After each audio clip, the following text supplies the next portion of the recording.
Hello दोस्तों, तो कैसा महसूस कर रहे हैं आप लोग। मैं उम्मीद करता हूं कि बहुत बेहतर महसूस कर रहे होगे और थोड़ी बहुत पढ़ाई तो जरूर कर रहे होगे।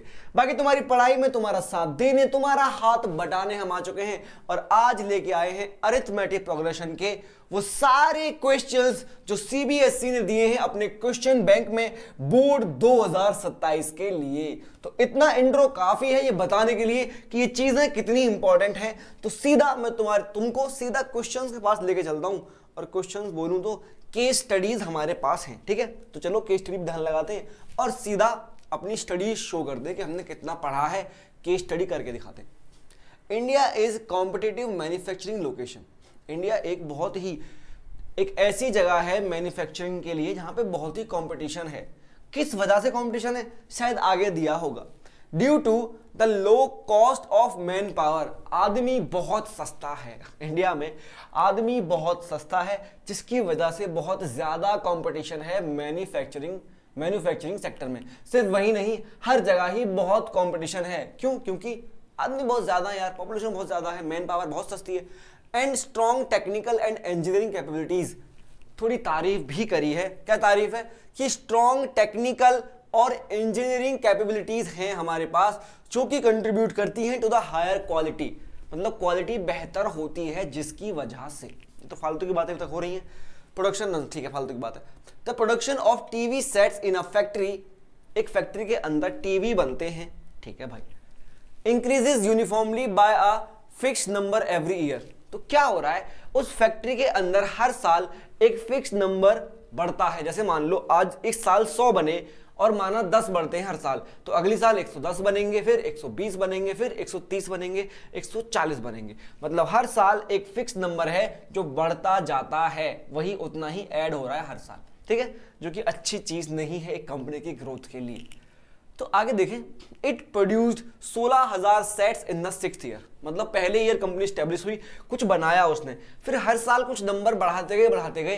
तो एपी की पहली टर्म बनी पहली साल का प्रोडक्शन, दूसरी टर्म बनी दूसरी साल का प्रोडक्शन, तीसरी टर्म बनी तीसरी साल का प्रोडक्शन, और जो छठे साल का प्रोडक्शन है वो होगी एपी की 6th टर्म जो कि है 16,000, और ये 9th टर्म है जो कि होगी 22,600।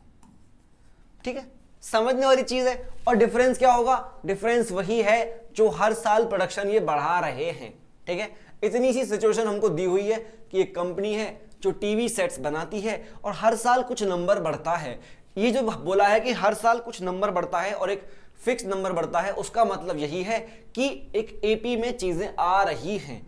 हमको 6th टर्म और 9th टर्म उस एपी की दे रखी है। ठीक है, क्वेश्चन देखते हैं क्या है। क्वेश्चन है, find the production during first year. पहली साल में कितना प्रोडक्शन हुआ होगा। एपी की पहली टर्म पूछी है, तो जो चीजें गिवन है उनका यूज करेंगे। मुझे A6 पता है जो कितना 16,000 जो कि होगा A + 5D = 16,000, और दूसरा मुझे पता है 9 टर्म जो कि होगा A + 8D जो कि कितना है, जो कि है 22,600। 22,600। अब इन दोनों इक्वेशंस को मैं एक दूसरे से माइनस कर लेता हूं, क्योंकि माइनस करने से क्या होगा, ए एलिमिनेट हो जाएगा और डी की वैल्यू मेरे पास आ जाएगी। फिर डी को मैं कहीं पुट कर दूंगा और ए की वैल्यू मुझे मिल जाएगी। यही सिंपल तरीका है दो लीनियर इक्वेशन को सॉल्व करने का। तो इनको माइनस करूंगा तो माइनस माइनस माइनस, ए खत्म, बचा माइनस का 3D इक्वल में बचा माइनस का 600 और 6। डी = हो गया माइनस माइनस खत्म 2200। अगर d 2200 हो गया है तो d को पुट करो किसी भी इक्वेशन में, 1 में या 2 में। ठीक है, मेरे पास दो इक्वेशन है, मैं कहीं भी पुट कर सकता हूं, 1 में या 2 में। तो क्या करूंगा, put d = 2200 in first equation क्या है, a + 5d = 16,000। a + 5d = 16,000। a + 5 × d है 2200 = 16,000। a + 0 0 10 और 11 16,000। a = 16,000 - 11,000। a = 5,000 निकल के आ गया। बहुत आसानी से, बहुत आराम से, बहुत प्यार से हमने क्वेश्चन सॉल्व कर दिया। पहले साल का प्रोडक्शन कितना आया? 5000। मतलब उस कंपनी ने पहली साल में 5000 टीवी बनाए होंगे क्या, बनाए हैं। और हर साल 2200 टीवी और बनाते वो लोग जा रहे हैं। बढ़िया, बहुत बढ़िया, बहुत फर्स्ट क्लास। कोई दिक्कत परेशानी यहां तक नहीं होनी चाहिए, क्योंकि वैसी कोई समस्या वाली बात भी नहीं है। Find the production during 8th year. 8वें साल में कितना प्रोडक्शन होगा ये पूछा है। चलो भाई, मुझसे A8 पूछा है, जो कि होगा क्या? जो कि होगा A + 7D। A है मेरा 5000 + 7 × D है मेरा 2200। 5000 + 0 0 7 दूनी 14, 1 और 15 कितना हो गया? ये 400 तो लास्ट में ऐसे ही आ जाएगा। 5 5 10 और 1 2 20,400 टीवी बनेंगे 8वें साल में। कितना ही आसान है, बेहद आसान है, इससे आसान कुछ भी नहीं है। अगर एपी पढ़ रखा है तो, अगर एपी नहीं पढ़ा है तो इससे टफ कुछ भी नहीं है भाई तुम्हारे लिए। फिर चलो आगे। Find the production during first 3 year. यहां पे पूछा है कि पहले 3 सालों में कितना प्रोडक्शन होगा, मतलब पहले 3 साल के प्रोडक्शन का सम पूछा है। क्वेश्चन बहुत ध्यान से समझने की जरूरत है, बहुत ध्यान से पढ़ने की जरूरत है। यहां पे तीसरे साल का नहीं पूछा, स्टार्टिंग के 3 सालों में कितना होगा, तो 3 साल का सम पूछा है। तो मुझे S3 निकालना पड़ेगा। तो S3 निकालने से पहले मैं तुमको SN का फॉर्मूला बता देता हूं, जो कि होता है n/2 इंटू में 2A + n-1 इंटू में D। ठीक है, एक और फॉर्मूला होता है जो कि इसी को मॉडिफाई करके मिलता है, जो कि होगा A + L। L क्या है? L है लास्ट टर्म। ठीक है, इतना जानते होगे, बेसिक बातें हैं ये, कोई भी बड़ी बात नहीं है। मुझे S3 निकालना, तो S3 = 3/2 इंटू में 2A। A है मेरा 5000 + n3 है n-1 इंटू में D है मेरा 2200। सब कुछ पुट कर दिया बहुत आसानी से। ठीक है, 3/2 इंटू में 5000 इंटू 2 हो गया 10,000 + 2 इंटू 2200। 3/2 इंटू के अंदर 10,000 + 4400। 3/2 इंटू में 14 और 400। 2 से कट करो, 2 7 14, 2 0 0 मल्टीप्लाई करो, 0 0 3 2 6 3 7 21। 21,600 टीवी बनेंगे पहले 3 सालों के अंदर। स्टार्टिंग के तीनों सालों को अगर हम ऐड करें तो 21,600 टीवी बनेंगे। ठीक है, बेसिक था, बहुत आसान था, बहुत आराम से हमने कर दिया, कोई दिक्कत परेशानी हमको नहीं हुई है यहां तक भी। आगे बढ़े और एक और चीज, एक और क्वेश्चन हमारे सामने परोस दिया गया है। In which year the production is इतना। तुमने एक चीज नोटिस करी, इस जो ये केस स्टडी है, हर एक क्वेश्चन ऐसा है कि तुम्हें एक नई चीज रिवाइज करा रहा है। पूरा एपी तुम्हारा रिवाइज कराएगी ये केस स्टडीज। ठीक है, तो अगर पढ़ रखा है तो बहुत बेहतर है, नहीं पढ़ा है तो पहले पढ़ना, तभी कर पाओगे। और एक और चीज मैं ही बीच में बोल देता हूं, इससे पहले भी 4 चैप्टर्स की केस स्टडी आ चुकी है, उनको भी देख लेना आराम से। और वो केस स्टडी मैंने नहीं बनाई है, कहीं से उठाई नहीं है, सीबीएसई बोर्ड ने खुद दी है तुम्हें करने के लिए। और इनके जैसी ही मिलती जुलती तुमको एग्जाम में देखने मिलेगी। ठीक है, चलो भाई, पूछा है कि 29,200 कौन सी साल में, कौन से ईयर में प्रोडक्शन करेंगे। तो देखो, पहली साल मतलब जो फर्स्ट टर्म है एपी की, second year second term, third year third term. तो ये जो है ये एक टर्म होगी एपी की, तभी तो किसी साल का प्रोडक्शन है। तो बस मुझे इतना बताना है ये कौन से नंबर की टर्म है उस एपी में, खत्म बात। तो यूज करेंगे an = A + n-1D। an क्या होती है? an n नंबर की टर्म होती है, जो कि ये है 29,200 = A है मेरा 5000 + n तो निकालना है, कौन से नंबर की टर्म है? -1D 2200। ठीक, पेन चेंज करेंगे और 29200 - 5000 = n-1 इंटू में 2200। ये कितना बचा? 24 बचा ना। 24,200 = n-1 इंटू 2200। मैं पेन चेंज करूंगा और इजीली कट करूंगा। ठीक है, 00 से 00 कटा और 22 से कटेगा 1 और फिर 1। 11 = n-1, 1 इधर, 12 = n। मतलब कि 12th ईयर का ये प्रोडक्शन होगा। 12वें साल में जाके इतना प्रोडक्शन हम करेंगे, 29,200 टीवी सेट्स बनाएंगे हम 12वें साल के अंदर। आसान था, बहुत आसान था।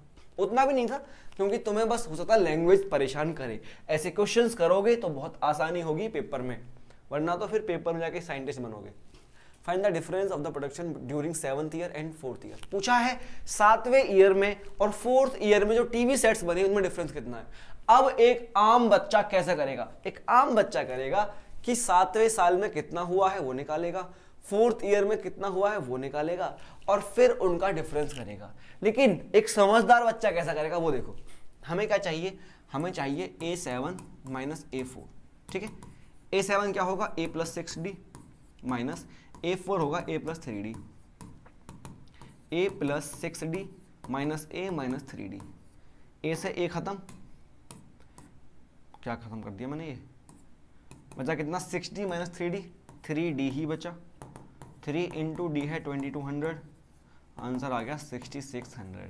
तो ना तो हमको A7 निकालना पड़ा, ना हमको A4 निकालना पड़ा, आराम से हमारा क्वेश्चन सॉल्व हो गया। और ये चीज तुमको आएगी जब तुम कई सारे क्वेश्चन प्रैक्टिस कर लोगे, तब तुमको अंदाजा हो जाएगा कि कब तुम्हें क्या करने की नीड है। वैसे भी कोई पत्थर नहीं टूट पड़ता, कोई पहाड़ नहीं टूट जाता अगर तुम पहले A7 निकाल लेते, फिर A4 निकाल लेते, फिर माइनस कर देते, क्योंकि इतना भी तुमको आता ही है तभी कर पा रहे हो, और जिसको नहीं आता वो A7 और A4 भी नहीं निकाल पाएगा, ठीक है। तो जिस बच्चे ने ऐसे किया या जिस बच्चे ने A7 A4 निकाल के किया, दोनों की सेम नॉलेज है, बस किसी ने ठीक से ज्यादा बेहतर तरीके से अप्लाई कर ली। लेकिन टाइम तुम्हारे पास एग्जाम में इनफ होगा तो कोई इतनी बड़ी रेस नहीं है, 3 घंटे इनफ होते हैं कोई भी एग्जाम करने के लिए।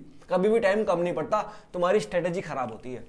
चलो भाई आगे चलते हैं। और अब हमारे सामने नेक्स्ट केस स्टडी आ गई है। अब मैं बोलता हूं तुमको 12 मिनट में हमने पहली केस स्टडी को दिए और तुमको अच्छे से समझ आया होगा। हर एक क्वेश्चन, हर एक बात अच्छी तरीके से तुम्हारे दिमाग में बैठी होगी। ऑलमोस्ट पूरा चैप्टर रिवाइज कर लिया, हर एक फॉर्मूला रिवाइज हो गया, हर एक चीज रिवाइज हो गई। अब चलो एक और केस स्टडी पढ़ लेते हैं, ठीक है भाई। चलो भाई टेक 2, मतलब केस स्टडी 2।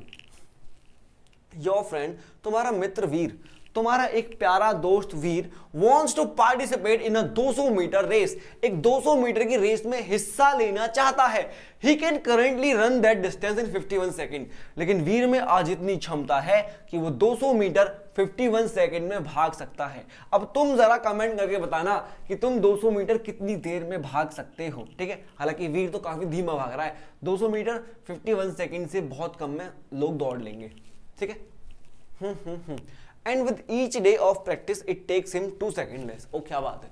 और हर दिन प्रैक्टिस करके वो 2 सेकेंड अपने टाइम में से कम करता रहता है। मतलब उसको आज लग रहे हैं 51 सेकेंड, प्रैक्टिस करेगा आज, और अगले दिन लगेंगे 49 सेकेंड, 2 सेकेंड कम करेगा। उसने बोला ना कि हर दिन 2 सेकेंड कम होते जाते हैं।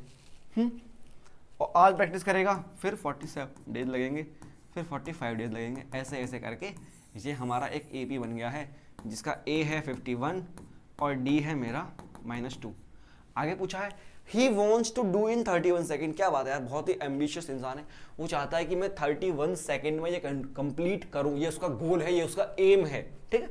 अब चलो क्वेश्चन देखते हैं, क्वेश्चन क्या है। पहला क्वेश्चन क्या है? Which of the following term are in AP for the given situation?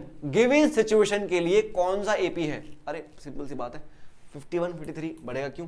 51 49 47 यही है, माइनस में क्यों और बढ़ेगा क्यों? ठीक है, सिंपल सी बात है, बी वाला एपी है, हमने पीछे बना के दिखाया तुमको।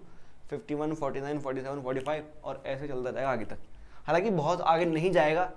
जरा बताना कमेंट करके कि ये एपी, ये वाला एपी जो है बहुत आगे क्यों नहीं जाएगा। ये मैंने एक जनरल स्टेटमेंट दिया कि ये एपी जो है वो बहुत आगे तक नहीं जाएगा। तुमको कमेंट करना है कि ये एपी बहुत आगे तक क्यों नहीं जाएगा। अगर आंसर कर पाते हो तो बहुत बेहतर है, जिन बच्चों को नहीं पता वो तुम्हारा आंसर देख लेंगे। अगर तुम आंसर नहीं कोई भी कर पाया तो बताना नहीं समझ में आया, नहीं आंसर कर पाए, तो मैं तुम्हें इसका आंसर एक शॉर्ट्स बना के जरूर बताऊंगा कि ये एपी क्यों आगे तक नहीं जाएगी। पहले खुद को तुमको मैं चेक कर रहा हूं कि तुम कमेंट कर पाते हो या नहीं, आंसर दे पाते हो या नहीं भाई। ठीक है, ये हो गया, आसान था आसान था। आगे देखो, what is the minimum number of days he need to practise till his goal is achieved. मतलब कितने दिन प्रैक्टिस उसको करनी होगी कि वो अपना गोल अचीव कर ले। गोल क्या है? गोल है 31 सेकंड में कंप्लीट करना। तो बोला है कि 31 कौन से नंबर की टर्म है। पहले दिन वो 51 सेकंड दौड़ता है, प्रैक्टिस करी 49 में दौड़ने लगा, प्रैक्टिस करी, 47 में दौड़ने लगा, तो ऐसे ऐसे 31 जो है वो कौन से दिन पे पहुंचेगा। तो सिंपल सी बात है, 31 इज इक्वल्स टू, मैं यहाँ पे लगा रहा हूँ क्या, an वाला फॉर्मूला। पूछा है 31 कौन से नंबर की टर्म है, वही पूछा है ना, वही पूछा है। तो an is equals to a plus n-1 into में d। an है मेरा 31, a है 51 प्लस n तो निकालना है -1, d है मेरा -2। 51 इधर आया, 31 minus 51 is equals to n-1 और इंटू में फिर से -2, ये हुआ -20 is equals to n-1 into में -2। -2 से -20 खत्म 10 टाइम्स, तो 10 इज इक्वल्स टू n-1, 1 इधर, 11 इज इक्वल्स टू n। तो 11वें दिन या बोलूँ 11 दिन की प्रैक्टिस के बाद उसकी जो स्पीड है, जो उसकी टाइम लग रहा है उसको 200 मीटर दौड़ने में, वो 31 सेकंड हो जाएगा। ठीक है, समझ में आ गया? अच्छे तरीके से तुमको सब चीज समझ में आ गई होगी। और बीच बीच में मैं चीजें छोड़ रहा हूं, तुम्हें क्वेश्चन दे रहा हूं ताकि तुम कमेंट करो और एंगेज्ड फील करो। ठीक है, बाकी अगर तुम चाहते हो कि लाइव में हम डिस्कस करें ये सब, तो कमेंट भी कर सकते हो कि सर या भैया लाइव में बातें करते हैं, ऐसे कम मजा आ रहा है। ठीक है भाई, बिंदास बोलना जो भी तुमको नीड हो। Which of the following term is not in the AP. अब वो जो गिवन एपी था, जो एपी हमने बनाया, उसमें इनमें से कौन सी टर्म नहीं होगी, उस एपी को एक बार ध्यान से देखो। 51, 49, 47, 45, 43 और आगे जाता जाएगा। फिर बोल रहा हूं बहुत आगे तक नहीं जाएगा, क्यों? कमेंट करना। तो इनमें से कौन सी टर्म इस एपी में नहीं होगी? बहुत ऑब्वियस है, 30 नहीं होगी। क्यों भाई? क्योंकि इस एपी के अंदर सारी ऑड टर्म्स हैं, ऑड ऑड ऑड, और हमेशा ऑड ही आएंगी क्योंकि 2 का गैप है। ऑड -2 ऑड ही देगा, हमेशा ऑड ही देगा। तो 30 इसकी टर्म कभी भी नहीं हो पाएगी क्योंकि वो एक इवन टर्म है। चलो आगे। If the nth term of an AP is given by an is equals to 2n plus 3, then common difference of AP। एक AP का कॉमन डिफरेंस हम किन्हीं भी लगातार 2 टर्म के बीच का डिफरेंस निकाल के देते हैं। तो यहां पे मेरे पास एक जनरल टर्म दी हुई है, क्या? वो ये है कि an is equals to 2n plus 3। तो सिंपली मैं कोई भी 2 टर्म निकाल लूंगा, मैं a1 और a2 निकालता हूं, उनका गैप निकाल दूंगा, वही मेरा डिफरेंस हो जाएगा। तो चलो a1 निकालता हूं। a1 होगा 2 इंटू 1 प्लस 3, 2 प्लस 3 हो गया 5। अब निकालता हूं मैं a2। a2 होगा 2 इंटू 2 प्लस 3, 4 प्लस 3, ये हो गया 7। अब बहुत आसान है डिफरेंस निकालना। Difference is equals to a2 minus a1। a2 है मेरा 7 माइनस a1 है 5, ये आया 2। तो बहुत आसानी से मैंने डिफरेंस निकाल दिया और डिफरेंस मेरे सामने निकल के कितना आया? 2 निकल के आया है। ठीक है, बढ़िया बात है। आगे चलो, एक और क्वेश्चन देखो। The value of x for which 2x, x plus 10 और 3x plus 2 are 3 consecutive terms of an AP. बहुत ध्यान से सुनना, ये 3 लगातार टर्म है एक एपी की। मैंने मान लिया ये a1, ये a2 और ये a3 है। ठीक है, लगातार टर्म का मतलब यही तो है। अब देखो, a2 माइनस a1 करूंगा क्या आएगा? डिफरेंस आएगा। ठीक है, a3 माइनस a2 करूंगा तो क्या आएगा? तो भी डिफरेंस ही आएगा। 2 लगातार टर्म का गैप हमेशा एक एपी का डिफरेंस होता है और वो हर जगह से सेम आएगा। तो इसका मतलब, इसका सिंपल सा मतलब ये है कि a2 माइनस a1 इक्वल होगा a3 माइनस a2 के। होगा या नहीं? बिल्कुल बिल्कुल होगा। तो वही कर देता हूं। a2 क्या है? x प्लस 10 माइनस a1 कितना? 2x is equal to a3 क्या है? 3x प्लस 2 माइनस a2 क्या है? x plus 10। सॉल्व करो। 10 minus x is equal to 3x plus 2 minus x minus 10। 10 minus x is equal to 3x minus x हो गया 2x और ये हो गया माइनस का 8। 8 इधर, x उधर। 10 plus 8 is equal to 2x plus x। 18 is equal to 3x और 6 is equal to x।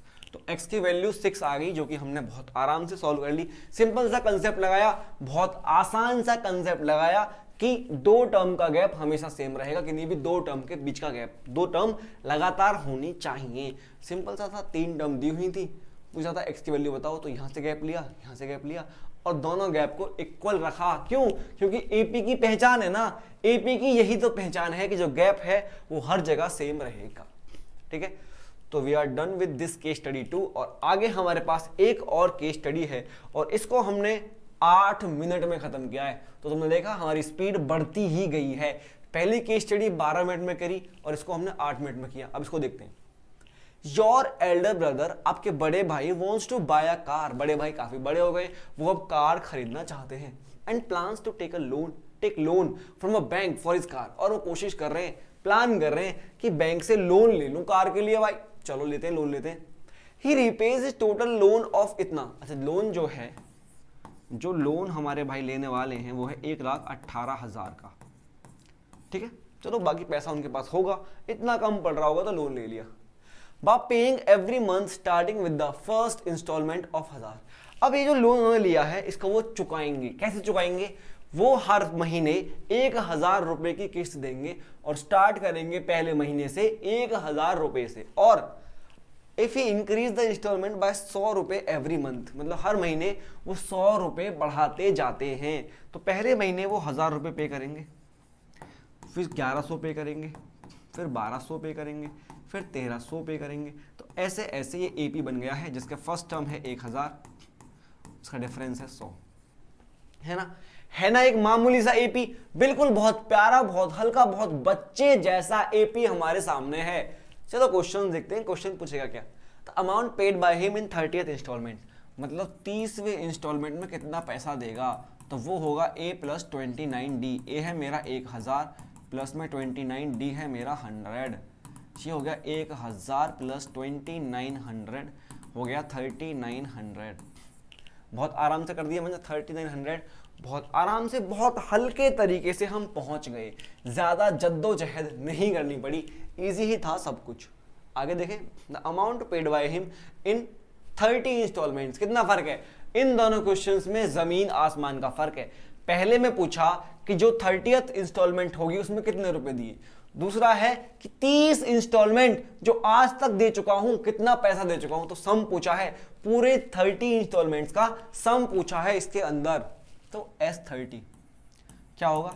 n/2 into में 2a प्लस n-1 इंटू में d। बढ़िया, बहुत बढ़िया, सीधा फॉर्मूला पुट कर दिया है।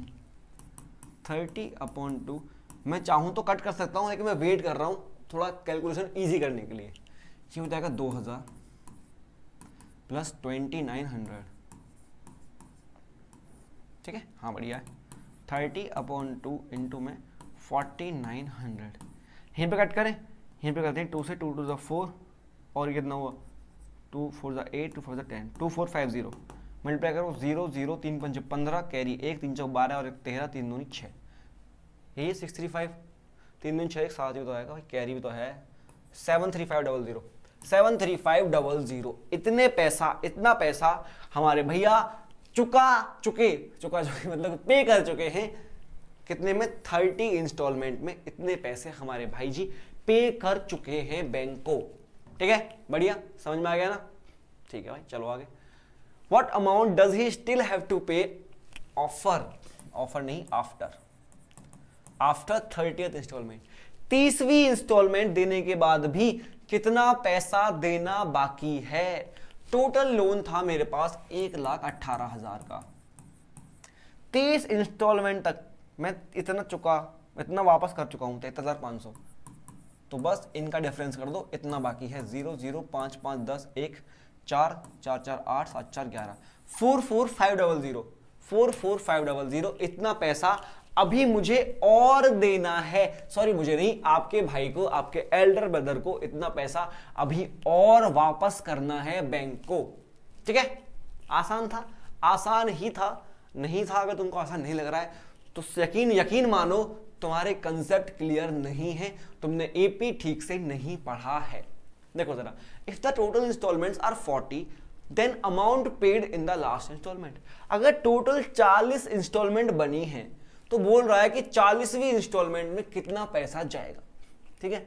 अब एक चीज ध्यान से समझने की जरूरत है, यहाँ पे बहुत ध्यान से एक चीज समझने की जरूरत है। फॉर एग्जाम्पल, पहली, दूसरी, तीसरी, चौथी, पांचवी, छठी, सातवीं, आठवीं, ऐसे 40th इंस्टॉलमेंट आएगी। अब क्या कोई जरूरी है कि 39 तक तो माना एपी बना आ रहा है। फॉर एग्जांपल यहां तक मैंने 39th वाली टर्म तक, इंस्टॉलमेंट तक एपी बना चला। अब 39 के बाद हो सकता है 200 रुपए ही बचे हो पे करने के लिए, तो 40th इंस्टॉलमेंट जो हो सकती है वो हो सकती है कब हो, एपी में ना हो, है ना। लेकिन तुमसे इतना टफ नहीं पूछेगा, मैंने तुमको कंसेप्ट दिखाया है, यहां पे दिया है कि हो सकता है कि 39th इंस्टॉलमेंट के बाद जो 40th इंस्टॉलमेंट है वो बहुत कम बचे, है ना। अगर मान लो मैं निकाल लेता हूं ना 39th कौन सी है, 39th कौन सी होगी, a प्लस 38d। ए कितना है, कहाँ गया ए है 100,000 प्लस 38 डी है 100, तो 1000 प्लस 3800 ये हुआ 4800, ठीक है। जो 39th मैंने इंस्टॉलमेंट दी है वो 4800 दिए ना 4800, बिल्कुल दिए। अब इसके बाद कितना पैसा देने के लिए बचा होगा वही मेरी 40th इंस्टॉलमेंट होगी। तो डायरेक्टली मुझे A40 नहीं निकालना है, समझो इस बात को। हो सकता है कि पैसा उतना ना बचा हो, या हो सकता है कि 40th टर्म भी एपी के अंदर आ जाए। तो तुमको ऐसे निकालना है कि पहले तुम 39th टर्म तक का सम निकालो कि 39 तक तुमने कितना पैसा चुका दिया, उसके बाद टोटल पैसे में से उस 39 वाले को माइनस कर दो, फिर जो पैसा बचेगा वही 40th टर्म होगा। लेकिन हम मान रहे हैं कि एपी ही बन रही होगी, तो मैं डायरेक्टली A40 निकाल देता हूं। लेकिन मैं तुम्हारे लिए दोनों चीजें करूंगा, डायरेक्टली A40 भी निकालूंगा, और जो तरीका अभी बोला कि 39 तक का सम करो और टोटल पैसे में से माइनस करो, तो जितना पैसा बचेगा वही पैसा 40th मेरी इंस्टॉलमेंट होगी। दोनों तरीके से निकालूंगा, सेम आ जाएंगे बहुत अच्छी बात है, नहीं आएंगे तो तुम एक कंसेप्ट भी सीख जाओगे, ठीक है। तो इसको रब करता हूं और अब तुमको दिखाता हूं पहले S39 कितना होगा। S39 तो n/2 इंटू में 2a प्लस n-1 इंटू में d, बढ़िया।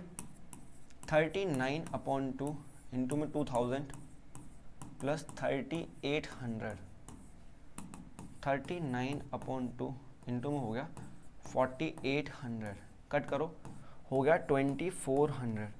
अब इसको क्या करना है, मल्टीप्लाई करनी है, तो बहुत जल्दी करें, बहुत जल्दी कर देता हूँ। 39 इंटू 24, 9 चौक 36, बचा कितना 3, 4 3 12 और 3 15 और 18 78, 6 8 5 13 7 1 8, 83600। ये तो काफ़ी गलत आ रहा है यार, मेरे को लग रहा है कि कुछ गलत है, बट कोई बात नहीं, जो भी है ठीक है, यही है 83600। इतना पैसा मैं 39th इंस्टॉलमेंट तक वापस कर चुका हूं। एक और बार मैं मल्टीप्लाई चेक कर लेता हूं कितना आएगा। अगर ये 40 होता तो 0 इतना आता नहीं भाई, इसको और चेक करता हूं मैं। 9 तक 36, 3 4 3 12 3 15 2 9 18 1 2 3 6 1 7 6 8 5 13 और 7 8 9 आएगा, 936 आएगा, बिल्कुल 936, ठीक है। 93600 इतना पैसा मैं वापस कर चुका हूं 39 इंस्टॉलमेंट तक, ठीक है। अब जो लास्ट इंस्टॉलमेंट होगी वो जितना पैसा बचा उसकी होगी। बचा कितना, 1,18,000 लिया था, जिसमें से मैंने 93,600 वापस कर दिया, तो बचा कितना 0 0 6 4 10, कैरी 1 3 1 4 4 8 और बस इतना ही। 6 10 कितने 1 4 3 7 और 1 8 9 2 11। ये तो बहुत गंदा आ रहा है यार, ये बहुत ज़्यादा गंदा बन चुका है। आई डोंट नो ऐसा क्यों हो रहा है। 24,000 की थोड़ी किस्त बनेगी लास्ट की। मैं रीचेक करता हूँ, दोबारा देखते हैं।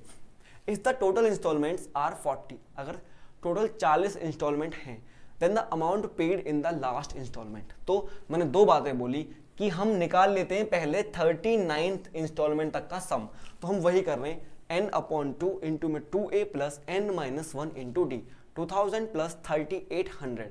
यहाँ पे कितना हुआ, वो ये 58 होगा, यहाँ पे हमने मिस्टेक कर दी है, ये 5800 होगा। 39/2 इंटू में 5800, ठीक है, अब सही है। 2 to the 4, 2 9 the 18, 2900। तो 39 इंटू 29 मुझे करना, जल्दी से करते हैं। 9 9 the 81, 9 9 81, कैरी 8, 9 3 27 और 8 35, 2 9 18, 1 2 3 6 1 7, 1 8 5 13, 7 3 से 11, 11,000 मतलब 1,13,100 रुपये यहाँ तक पे हो चुके हैं। तो मुझे ये माइनस करना है, 1,13,100 रुपये, इतना मुझे माइनस करना है। अब क्या बचेगा, 00, 9 और 1 10 और 4900 बचा। तो 4900 मेरी आखिरी किस्त होगी, आखिरी इंस्टॉलमेंट होगी। थोड़ी दिक्कत हुई क्योंकि मैं रश कर रहा था, जल्दी जल्दी करने की कोशिश कर रहा था, और तुम्हारे सामने मैं पहली बार इसको ऐसा ही कर रहा था। वरना अब तक, इससे पहले मैंने एक बार पहले रिकॉर्ड करी थी जिसमें वॉइस का इशू था, तो वहां पे मैंने सीधा सीधा A40 निकाला था। तो तुम देखो जरा A40 क्या होगा, A40 मतलब A + 39D, A है मेरा 1000 + 39 इंटू D है मेरा 100, तो 1000 + 3900 आ गया 4900। ठीक है, हम लकी हैं कि दोनों जगह से, यहाँ से भी 4900 आया था, वो मैंने रब कर दिया, दोनों जगह से सेम आया। लेकिन ऐसा कोई ज़रूरी नहीं है कि दोनों जगह से सेम आए, क्योंकि 40th जो इंस्टॉलमेंट है वो लास्ट इंस्टॉलमेंट है, उसके बाद मैं कोई पैसा नहीं दूंगा। तो जितना भी पैसा बच जाएगा 39 इंस्टॉलमेंट के बाद, वो सारा पैसा मैं 40th इंस्टॉलमेंट में दूंगा। अब वो AP में रहे या ना रहे वो गारंटी नहीं है, लेकिन यहाँ पे वो AP में रह गई तो वो निकल के भी वैसे ही आई है। ठीक है, ठीक है। बहुतों को ये कंसेप्ट, ये बात समझ नहीं आई होगी, लेकिन बहुतों को समझ में आ गई होगी। जरा इस पे भी कमेंट करना कि ये तुमको समझ में आया या नहीं। चलो एक क्वेश्चन और है, उसको भी कर लेते हैं और फिर कहानी खत्म करते हैं। The ratio of the first instalment to the last instalment, मतलब A1 upon A40। First instalment थी 1000 और लास्ट थी 4900, तो 00 खत्म, 10:49। यह है हमारा आंसर। कहाँ गया, ये रहा 10:49, ऊपर वाला। बढ़िया, बहुत बढ़िया, बहुत आसान, सारी चीजें बहुत अच्छे से हमने डील कर ली।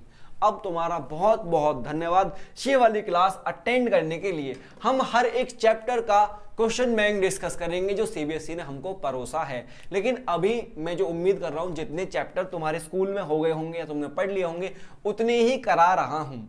ठीक है, कोई सेंस नहीं बनता है कि मैं स्टैट्स यहाँ पे कराने लगूँ, क्योंकि तुमने अभी स्टैट्स पढ़ा ही नहीं होगा।